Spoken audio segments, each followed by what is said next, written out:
Then we continue to international Fisher effect.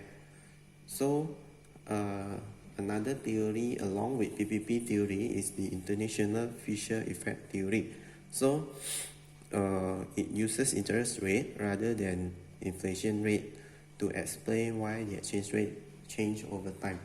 Jadi this is similar with last week about the interest rate parity, but yang minggu lalu itu untuk mengukur forward premium, yang international Fisher effect ini untuk mengukur spot rate. Okay, so recall that PPP theory suggests that exchange rate movement are caused by inflation rate differentials. If real rates of interest are the same across countries, any difference in nominal interest rate could be attributed to the difference in expected inflation. Jadi, real rate of interest, seperti kita ketahui rumusnya, nominal interest rate minus the expected inflation. Jadi, kalau misalnya real rate of interest itu sama untuk setiap negara, maka perbedaannya hanya di perbedaan inflasi, okay, dan interest rate, suku bunga. Okay. Jadi menurut teori ini, kurs asing itu bisa mengalami depresiasi karena suku bunganya tinggi. Karena seperti yang kita ingat di ekonomi SMA ketika kita belajar tentang kebijakan moneter, salah satunya itu ketika terjadi inflasi itu bank sentral akan menaikkan tingkat diskonto atau tingkat suku bunga. Jadi hal itu mendukung teori ini karena bank sentral meningkatkan suku bunga itu untuk mengurangi inflasi. Okay, jadi teori ini tidak setuju kalau suku bunga yang tinggi itu untuk menarik investor, bahkan malah sebaliknya, suku bunga itu tinggi karena untuk mengurangi inflasi. Okay, jadi karena itu exchange rate bisa terpengaruh. Okay. Jadi untuk orang asing yang tertarik untuk invest di negara dengan suku bunga yang tinggi, itu sebenarnya tidak terlalu baik karena itu suku bunga yang tinggi itu sebenarnya menunjukkan tingkat inflasi yang tinggi juga. Okay, so now we see about the formula of international Fisher effect. Okay, jadi the precise relationship between the interest rate differential of two countries and the expected exchange rate change according to the IFE can be derived as follows. So first, the actual return to investors who invest in money market securities in their home country is simply the interest rate offered on those security. Jadi, seperti yang kita ingat dari minggu lalu ketika investor itu mau invest di negara sendiri, itu tingkat returnnya itu sama dengan tingkat suku bunga di negara sendiri. Kemudian ketika mereka mau invest di luar negeri, jadi tingkat pengembaliannya itu tingkat suku bunganya dan dipengaruhi oleh perubahan kurs KEF. Jadi like we use the formula from last week ketika kita mau hitung return dari investasi kita di luar negeri, R equals to 1 plus IF times 1 plus EF minus 1.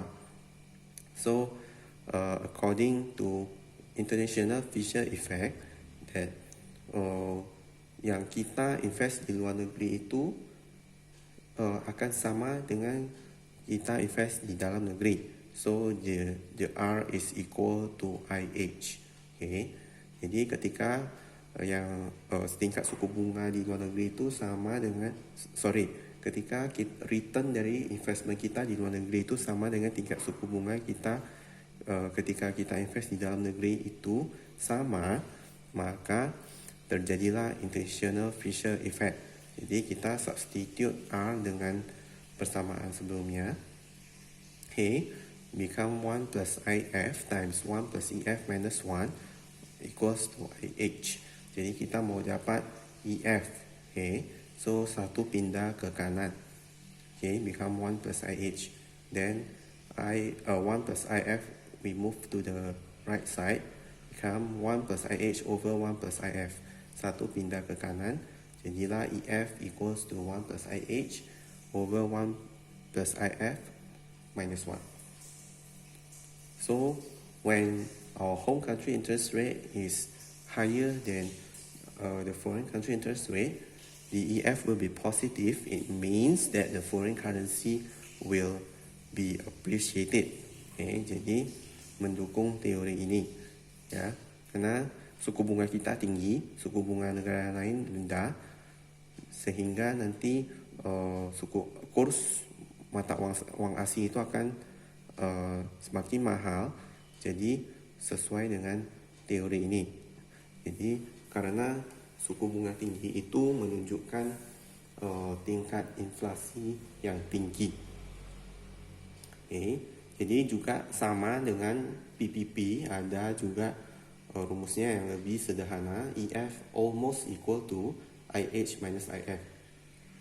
Dan kita pakai ketika perbedaannya kecil. Okay.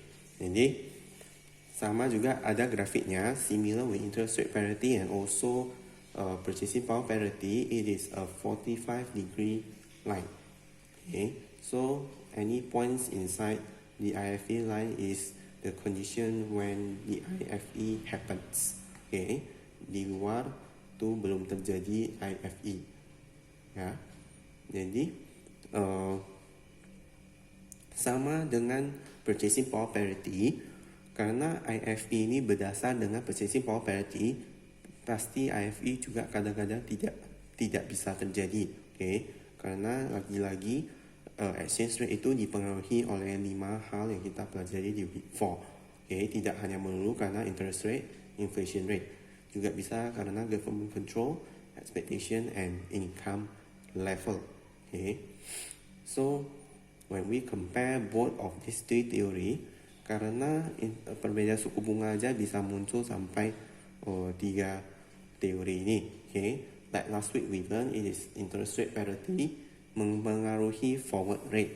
Okay. Kemudian karena interest rate juga bisa terjadi international Fisher effect. Okay. Yang kita pelajari sebelumnya. Kemudian bisa terjadi juga PPP. Ya. So this kind of thing can be also a topic for Script-C, okay, to compare which theory has the most accurate way to estimate the exchange rate movement. Okay. So that's all about our last material. So again, there is an assignment, 4 questions. Please do it and then take a picture of it and send it to the group. Okay.